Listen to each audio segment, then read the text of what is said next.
지난 주일에 27장 1절부터 10절까지 친구에 관계된 말씀을 중심으로 해서 제가 말씀을 들었는데 11절부터 21절까지도 친구랑 관련된 잠언이라고 볼 수가 있습니다. 먼저 11절부터 보겠습니다. 다시 아버지가 등장하죠. 내 아들아 그러면서 지혜를 얻으라고 명령을 합니다. 그리고 내 마음을 기쁘게 하라고 명령을 합니다. 아들이 지혜를 얻는 것이 아버지의 마음의 기쁨과 연결이 되어져 있죠. 그렇게 되면은 아버지가 얘기합니다. 나를 비방하는 자에게, 아버지를 비방하는 자에게 대답할 수 있을 것이다 라고 얘기하면서 아들이 지혜롭게 되는 것이 자신의 마음만 기쁜 것이 아니라 자신을 공격하는 많은 사람들에게 정말 대답할 수 있는 그런 대답. 그래서 내 아들을 봐라, 내 지혜로운 아들을 봐라. 너네의 그런 비방이 얼마나 잘못된 것인가, 마치 하라는 듯이, 증명이라도 하고자 하는 듯이 그렇게 아들이 지혜롭게 사는 것이 그렇게 아버지의 그런 또 평판과도 연결이 되어진다고 얘기를 합니다. 우리가 시편 127편에 보시면은 4절 5절에 젊은 자의 자식은 장사의 수중의 화살 같으니 이것이 그의 화살통에 가득한 자는 복되도다.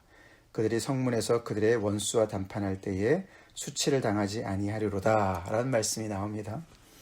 그래서 그 젊은 자의 자식, 그렇게 해서 여기서 이제 오늘 말씀과 연결되면은 특별히 그 자식이 하나님의 말씀을 따라서 잘 이렇게 성장한 그런 아들이 있는 사람은 성문에서 담판을 할 때에 절대로 원수와 담판할 때에 정말 수치를 당하지 않게 되는 것을 보게 되지요. 그렇게 해서 사실 이렇게 아버지와 아들 간의 그런 그렇게 연대감을 보게 되지요. 그러니까 아들이 잘 되면 아버지도 잘 되는 거죠. 또 아들이 잘 되면 아버지가 잘 되면 아들도 잘 되는, 서로가 연결되어진 그런 것을 얘기하면서 그 신앙과 전통과 지혜가 계속 대물림하는 것이 얼마나 정말 소중한 것인가를 먼저 강조하면서 이 아들한테 아버지의 이 가르침을 정말 잘 따르라고, 거기에 정말 열심히 충성을 다하라고 이야기하는 것으로 볼 수가 있습니다. 그러면서 지혜를 얻으라, 어떻게 이제 지혜를 얻으라고 얘기를 하는가가 12절부터 이렇게 풀어진다고 볼 수가 있는데, be wise, 지혜로워져라. 그 이유가 어떻게 지혜롭게 되냐 하면은 12절에 나오죠. 슬기로운 자가 되라는 것이죠. 슬기로운 자가 되고 어리석은 자가 되지 말아라. 그 차이를 뭐라고 얘기하냐면은 슬기로운 자는 재앙을 보면은 숨어서 피하고 어리석은 자는 나가다가 해를 받는다. 그러면서 슬기로운 인생이 되어야 된다. 재앙을 잘 분별하고 피할 수 있는 그런 사람이 되어야 된다. 그래서 이 맹목적인 어떤 그런 낙관론자들, 괜찮아, 잘 될 거야, 그렇게 어리석게 인생을 살지 말라고. 더 나아가서는 맹목적인 낙관론은 믿음이 아니라 그것은 어리석음이라고 얘기를 합니다. 슬기로운 자는 아버지가 그렇게 살면은 안 돼, 그거는 아니야, 잘못됐어 라고 얘기하는 그런 지혜를 가지고 세상을 보기 때문에 이것이 재앙을 가져다 주는지 안 가져다 주는지를 분별할 수 있는 분별력을 갖게 되는 것이죠. 자, 그래서 구체적인 이제 재앙과 같은 그런 만남을 뒤에서 얘기합니다. 13절부터. 그래서 이제 그런 것과 이제 친구와 연결되어지는 것이죠. 그래서 13절부터 16절까지는 재앙과 같은 만남이에요. 피해야 되는 그런 사람들을 얘기합니다. 그렇게 볼 수가 있습니다. 13절, 계속 나오는 이야기죠. 그죠? 타인을 위하여 보증선자의 옷을 취하라. 외인들을 위하여 보증선자는 그의 몸을 볼모 잡을지니라. 그래서 다시 한번 이 타인을 위해서, 잘 모르는 그런 사람을 위해서 보증을 쓰는 일이 얼마나 어리석은 일인지, 그런 사람하고 어울리지 말아라. 세 명이 등장하죠. 그죠? 그래서 돈을 빌린 사람이 있고 돈을 빌려준 사람이 있고 그 중간에 서서 아무 상관도 없는 타인을 위해서 보증을 쓰는 사람이 있는데, 셋 다 굉장히 바람직하지 않은 그런 친구 관계를 보는 것입니다. 그래서 그런 것들은 피해야 된다고 얘기를 합니다. 그리고 14절로 넘어갑니다. 오늘 본문이죠. 오늘 본문에는 14절에는 이른 아침에 큰 소리로 자기 이웃을 축복하면 도리어 저주같이 여기게 되리라. 이 이웃은 좋은 의도로 축복을 얘기한 것 같은데, 근데 받는 사람의 입장에서는 이른 아침에 큰 소리를 얘기하니까 그것이 오히려 저주로 들리는 것이죠.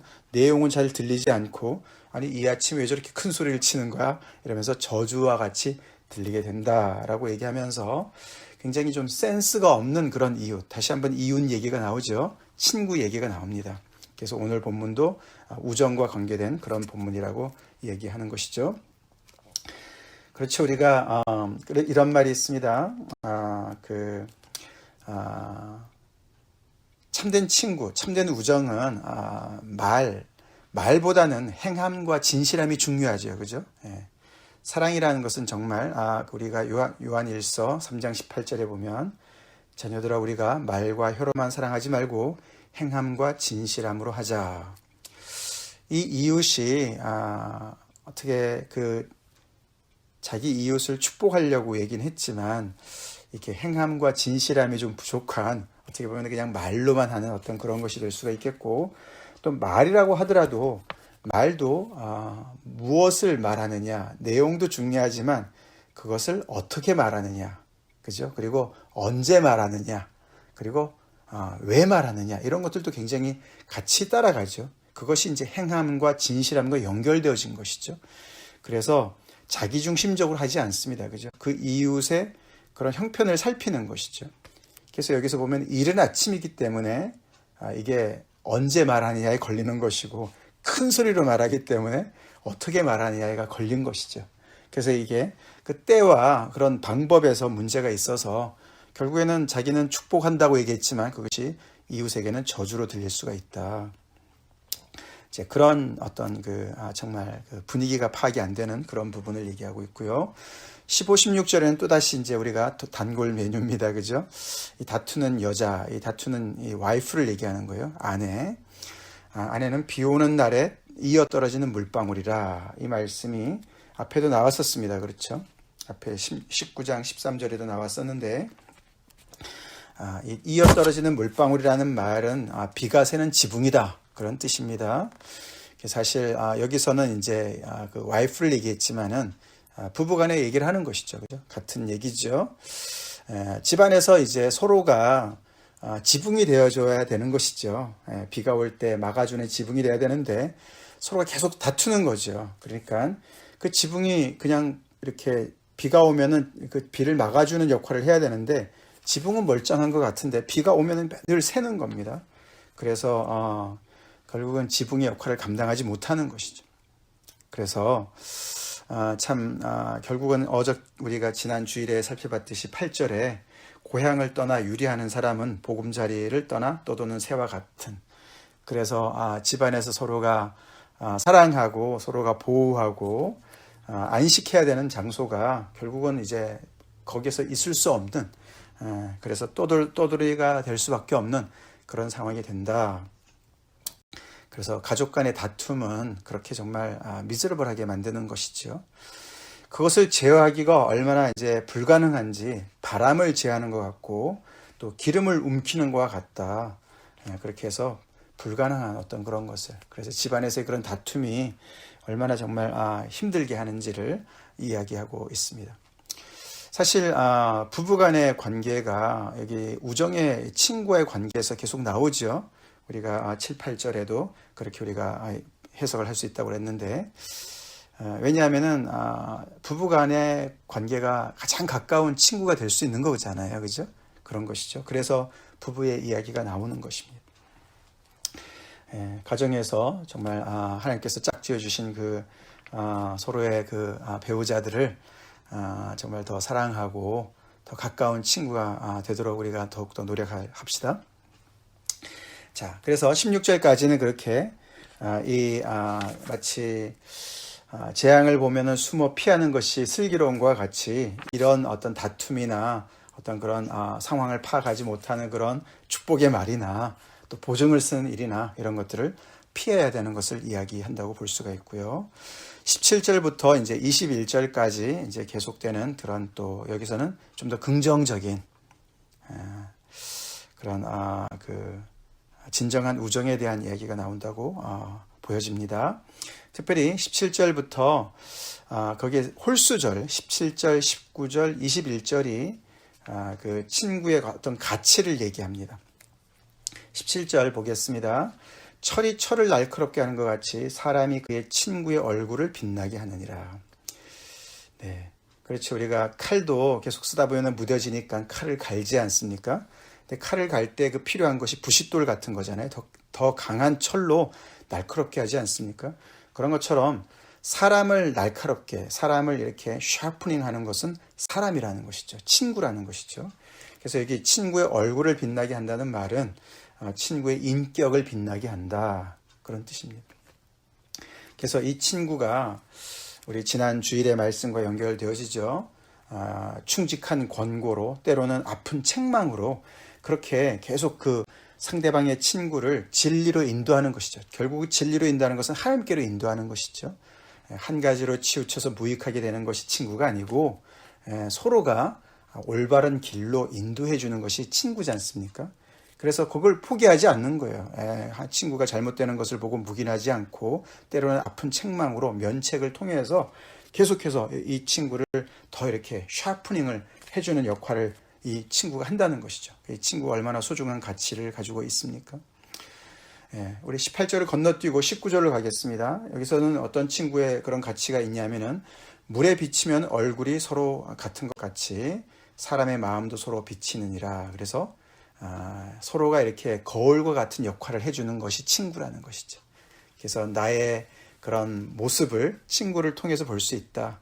왜요? 친구의 칭찬이나 친구의 면책이 나의 모습을 보여주지 않습니까? 그래서 거울과 같은 역할을 한다. 우리가 거울을 안 보면 내 모습을 볼 수 없지 않습니까? 그런 것처럼 그래서 친구가 꼭 필요한 것을 얘기하는 것이죠. 내 마음을 비춰주는 친구가 있는가? 그런 것을 얘기합니다. 21절로 넘어갑니다. 홀수부터 먼저 보는 거죠. 도가니로 은을, 풀무로 금을, 칭찬으로 사람을 단련하느니라. 지난 주일에 특별히 살펴본 말씀입니다. 은을 연단하고 금을 연단하는 것은 도가니와 풀무인데 사람을 연단하는 것은 바로 친구다. 친구의 칭찬이다. 사실 이 구절은 17장 3절에서 나왔었는데요. 똑같은 구절인데 여기 그 17장 3절에서는 여호와가 마음을 단련한다, 이렇게 나와 있습니다. 그래서 은도 금도 굉장히 고온에서 이렇게 정제가 되는데 인간의 마음은 어떻게 정제가 될까? 그것은 여호와의 그런 고온으로부터, 여호와로부터 하나님께서 사람의 마음을 정제시키신다, 그런 말씀이었는데 똑같은 구절이 나오는데 여기서는 칭찬으로 그런 사람이 단련된다라고 얘기를 합니다. 그만큼 친구의 칭찬이 그렇게 정말 가치가 있는 것을 이야기하고 있습니다. 그래서 이 27장 1절부터 22절까지가 친구에 대한 우정의 매뉴얼이다, 그런 제목이 붙어져 있는 이유입니다. 자, 그 사이사이에 18절과 20절 짝수는 뭔가? 그것도 사실 이게 서로가 짝이 돼요. 18절과 20절이 짝이 됩니다. 18절, 무화과 나무를 지키는 자는 그 과실을 먹고 자기 주인에게 시중 드는 자는 영화를 얻느니라. 굉장히 슬기로운 사람의 모습을 얘기하는 것이고 이런 사람이 좋은 친구라고 얘기를 하는 것입니다. 그리고 20절은 그 앞에 18절에서는 어떻게 보면은 자기의 그런 소임을 잘 충성스럽게 감당하는 사람이라면은 그 자기의 어떤 그 소임을 감당한다는 얘기는 자기의 경계선을 지킨다는 거 아닙니까? 근데 20절은 그에 반대되는 얘기죠. 수올과 아바도는 만족함이 없고 사람의 눈도 만족함이 없느니라. 이 사람은 자기의 한계를 모르는 것이죠. 그것이 사실 인간의 모습이죠. 사람의 눈도 만족함이 없다. 그렇죠. 우리의 눈에 만족함이 없죠. 그래서 안목의 정욕, 요한 1서 2장 16절에 육신의 정욕, 안목의 정욕, 이생의 자랑, 그죠? 그 얘기가 나오는데 특별히 안목의 정욕은 우리가 너무나 그 인간의 그 끝이 없지 않습니까? 그 끝이 없는 것을, 만족함이 없는 것을 이 무덤과 지옥에 비유합니다. 수올과 아바돈, 앞에도 한번 나왔었는데 만족함이 없죠, 그죠? 지옥이 무슨 정원이 있는 게 아니지 않습니까? 그죠? 정원이 있는 게 아니에요. 계속 사람이 죽어도 계속해서 삼키는 것이 죽음이 아닙니까? 마치 거기에 비유하는 거예요. 사람의 눈을 그렇게 비유합니다. 그러니까 이 사람의 눈이 만족함을 알고, 다시 말해서 무화과 나무를 지키는 그 겸손한 그 직무를 성실히 감당하는 거 아닙니까? 무화과 나무를 지킨다는 얘기는 그 안에 많은 노력이 필요한 것이죠. 많은 관심이 필요한 것이죠. 자기 주인에게 시중을 드는 종, 이것도 굉장한 그런 어떤 만족함을 아는 것이죠. 그죠? 이 종이 이 영화를 얻기 위해서 자기 주인을 뒤집어 엎는 것으로 생각하지 않습니다. 그죠? 자기 주인을 뒤집어 엎고 내가 높은 자리에 올라가야 내가 영화를 얻을 거야, 이렇게 생각하지 않아요. 그는 그의 자기의 그 소임을 성실하게 감당하죠. 자기 주인에게 시중을 두는 겁니다. 시중을 든다는 얘기는 그 주인을 잘 보호한다, 경호한다, 그런 뜻이에요. 마치 무사처럼 말이죠. 경호원처럼 말이죠. 이 주인을 잘 받드는 거예요. 그러니까 이 주인이 그 역할을 잘 감당할 수 있도록 이 자기의 경호 역할을 잘 감당하는 겁니다. 서로 각자가 소임이 달라요. 그죠? 무화과 나무를 지키는 자의 소임, 주인을 잘 정말 경호하는 그런 종의 모습. 그런데 그 모든 일들을 잘 감당하게 되면 거기에 따르는 상급이 있다는 것이죠. 무화과 나무를 지키는 자는 과실의 상급을 얻고 주인을 잘 시중드는 자는 영화의 상급을 얻는다. 그렇게 이야기를 하면서 만족함을 아는 것이, 자족함을 아는 것이 얼마나 소중한가, 그런 이야기를 함께 하고 있습니다. 그런 사람이 좋은 친구라고 이야기를 하고 있습니다. 22절. 이제 이것은 앞에 이제 친구의 이야기를 마지막 결론에 이제 내리는 것으로 볼 수가 있는데요. 미련한 자를 곡물과 함께 절구에 넣고 공의로 찌을지라도 그의 미련은 벗겨지지 아니하느니라. 사실 그 이야기는 이제 21절에 정죄하는 것과 연결이 되어지죠. 근데 이 미련한 자의 미련이 얼마나 안 벗겨지는지, 그것을 벗기는 게 불가능한지를 얘기합니다. 그래서 미련한 자를 곡물과 비교합니다. 그죠? 그래서 곡물을 절구에다가 막 공의로 찢는데도 그 껍질이 벗겨지지 않는다. 그래서 미련한 자의 그 특징을 완고함, 고집, 배우지 않는 것을 얘기하는 것이죠. 그죠? 이 아버지가 아무리 얘기를 해도 듣질 않는 그런 자녀. 그것이 이제 미련한 것의 아주 특징이죠. 그죠? 그래서 거기에 반해서 지혜로운 자는 뭔가, 지혜로운 자는 순간 판단력이 좋고 이런 것보다도 이것과 연결되어졌을 때 보면은 가르침을 잘 받는 그런 게 지혜로운 자라는 것이죠. 마치 말랑말랑한 진흙처럼 빚는 대로 잘 빚어지는 그런 티처블한 그런 모습을 얘기하는 것입니다. 우리 모두 지혜로운 자가 됩시다. 근데 인간의 마음은 정말 아까 우리 봤지만 여호와의 손이 필요하죠. 그죠? 여호와께서 우리의 마음을 터치해 주셔야 우리의 그런 그 완고함이, 미련함이 벗어질 줄로 믿습니다. 그렇습니다. 그럴 때 우리는 정말 우리 자족할 줄도 알고, 또 하나님께서 우리에게 주신 그런 그 소임을 우리가 거기에 성실하게, 그것은 우리가 무시하고 뭔가 계속해서 만족함을 모르는 그런 정말 허황된 그런 꿈을 꾸지 않는 그렇게 성실한 사람으로 우리가 변화될 수 있는 것은 정말 하나님의 은혜밖에 없죠. 자, 그 다음에 이제 23절부터 27절까지는 완전히 다른 어떤 문단이 또 시작이 됩니다. 그러면서 이제 25장부터 27장까지 일부가 맞춰집니다. 그래서 솔로몬의 그 두 번째 모음집의 일부가, 첫 번째 거가 이제 맞춰지는데, 내일부터 28장, 29장은 또 좀 다른 이야기가 진행이 됩니다. 그러면서 이 23절부터 27절은 한 가지 주제가 이렇게 연결되어진 그런 시와 같은 그런 얘기입니다. 그래서 이 부분은 앞에 이제 24장 30절부터 34절에 나왔던 시랑 그런 좀 짝을 이루는 내용이라고 그래요. 잠깐 앞에 24장 보시면은 30절, 34절에 보시면은 거기는 이제 게으른 자의 밭을 지나가다 그 이제 지혜자가 그걸 보면서 거기에 그냥 너무나 그걸 그냥 내버려둬서 가시덤불과 그 거친 풀로 완전히 덮였던 그런 거 이야기 나왔지 않습니까? 저번에 우리 같이 봤는데 그것과 대조가 되는 굉장히 부지런한 사람의 이야기가 나옵니다. 그래서 23절부터 27절 오늘 본문은 이 청지기, 부지런한 슬기로운 청지기의 모습을 보여준다고 볼 수가 있어요. 자, 보겠습니다. 내 양떼의 형편을 부지런히 살피며 내 소떼에게 마음을 두라. 그래서 어떤 목자의, 어떤 농부의 그런 모습을 얘기하면서 성실한 그런 어떤 모습을 이야기합니다. 그러면서 이제 24절, 대저 재물은 영원히 있지 못하나니 멸류관이 어찌 대대에 있으랴. 그러면서 이 재물과 멸류관 이야기가 나오지요. 그래서 이 소떼와 양떼에게 정말 마음을 두고 부지런히 살피는 삶과 재물과 멸류관을 대조합니다. 그러면서 재물과 멸류관은 영원히 있지 못하다. 영원히 있지 못하다.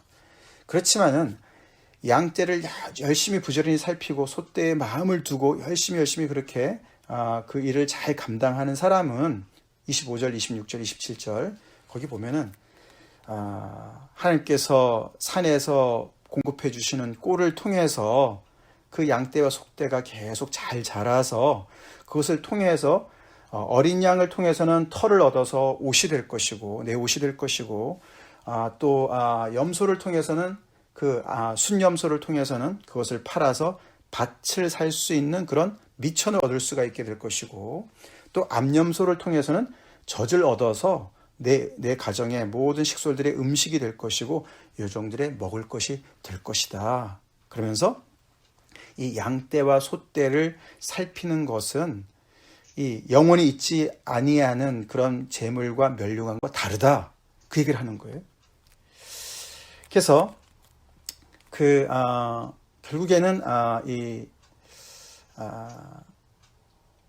재물, 우리가 요즘에 보면은 돈이 많은 사람들은 돈놀이 해가지고 그 재물을 또 불리지 않습니까? 그죠? 그래서 뭐 주식 투자니 말이죠. 이런 여러 가지를 하는데 이 유대인들한테 있어서는 재물은 쌓아두는, 그죠?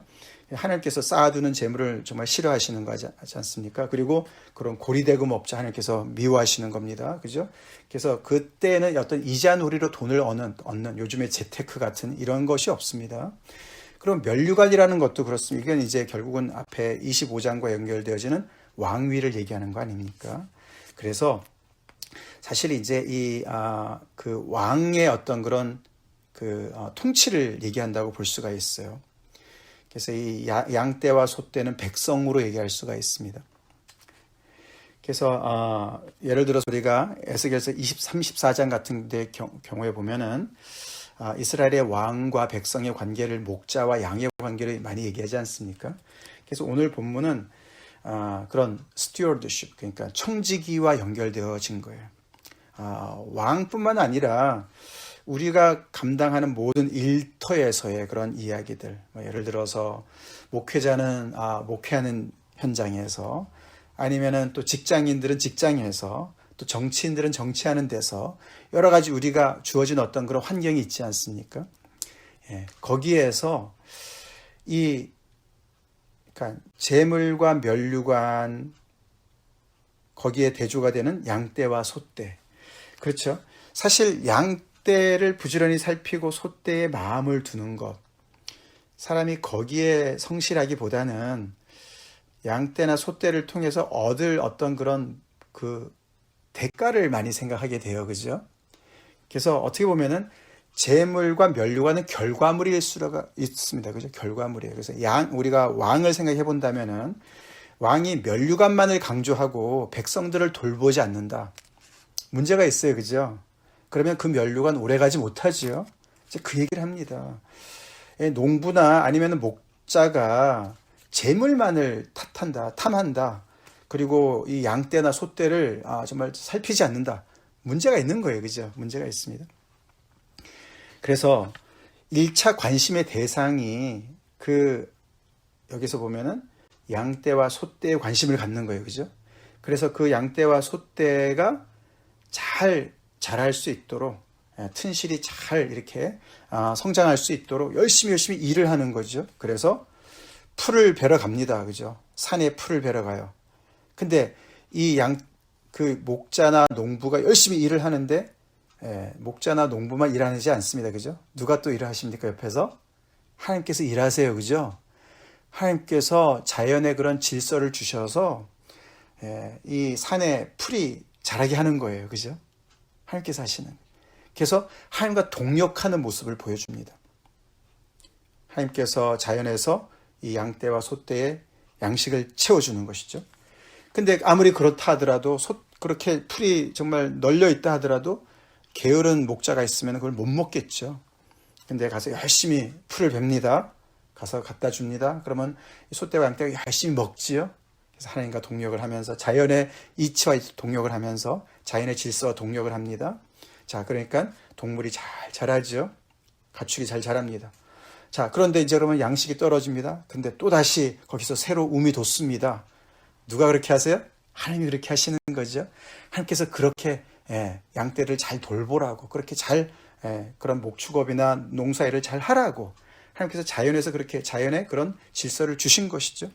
그것을 지혜롭게 잘 판단해서, 때를 잘 판단해서, 어디 가서 풀을 얻을지 잘 알아서 잘 해가지고 그렇게 계속 양떼와 소떼를 돌보면은 이것은 어떻게 보면 거의 무한정으로 돌아가는, 사이클이 돌아가는, 그래서 감가상각이 없는, 없어지는 재물이라 불안해지는 멸류관과는 정말 이렇게 굉장히 차원이 다른 어떤 그런 하나님과 동역하는 그런 이야기를 하고 있어요. 그렇게 할 때 그 양떼가 튼실히 잘 자라면 자랄수록 거기에서 털도 많이 얻고 또 젖도 많이 얻고, 특별히 이게 염소의 젖이요. 젖이 그냥 젖소의 젖보다 훨씬 더 고단백이고 또 이렇게 그 소화도 잘 된다 그래요. 굉장히 아주 고급의 그런 그 우유라고 그럽니다. 근데 그런 모든 것들을 넉넉히 얻는 거죠. 그렇게 해서 이 일함에 있어서 소득을 얻는 데 있어서 하나님의 어떤 그런 창조 질서와 또 이제 통치하는 면에서 보면은 사회 질서도 같이 들어가지 않습니까? 사회 질서 이런 모든 것들을 다 아우러서 하나님과 함께 동역하는 그런 일을 통해서 그 일을 잘 성실하게 감당할 때 하나님께서 이렇게 필요한 모든 것들을 공급해 주신다라고 볼 수가 있다는 것이죠. 네, 우리가 열심히 돌봐야 될 양떼와 소떼는 뭔가, 그리고 그것을 우리가 정말 또 돌보기 위해서 하나님께서 공급해 주시는 주변의 것들이 무엇이 있는가 우리가 또 살펴보면서 또 우리 자녀들을 또 양육하거나 또 가정을 세우거나 직장에서나 또 저는 이제 목회하는 그런 목회자로서 그런 모든 것들을 우리가 또 생각해 봐야 되겠습니다.